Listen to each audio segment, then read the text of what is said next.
Така хора, тръгнахме от вкъщи и сега отиваме към блока на една моя приятелка, където е много близък. Той е за 15 минути. Тъй, че тук вече се обърках.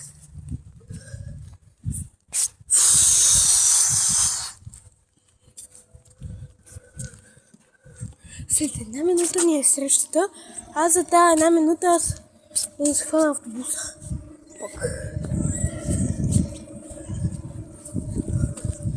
Как пресичаме? Това съм разсеян. Да не му се види. Така. Ще вървим. Така. Тя живее точно до големия парк. Тъй, че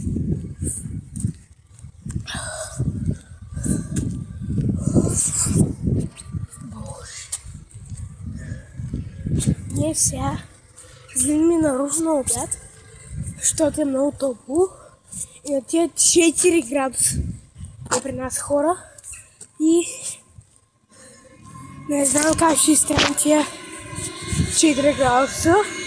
А ние той без това сме вътре, не в къщи, нали? Ами в някакъв мол щяхме да ходим, тъй си не се знае. И като стигна до нея ще кача клипа и с кой съм и с кой блок съм кобала.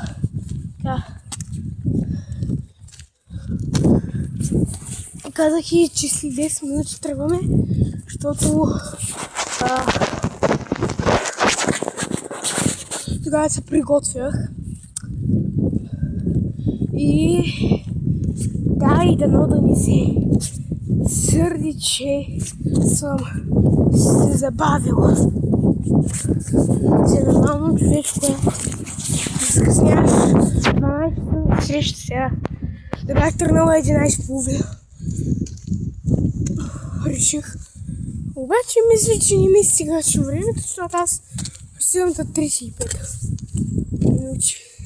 И сега ако вървя бавно, това значи, че аз няма да стигна.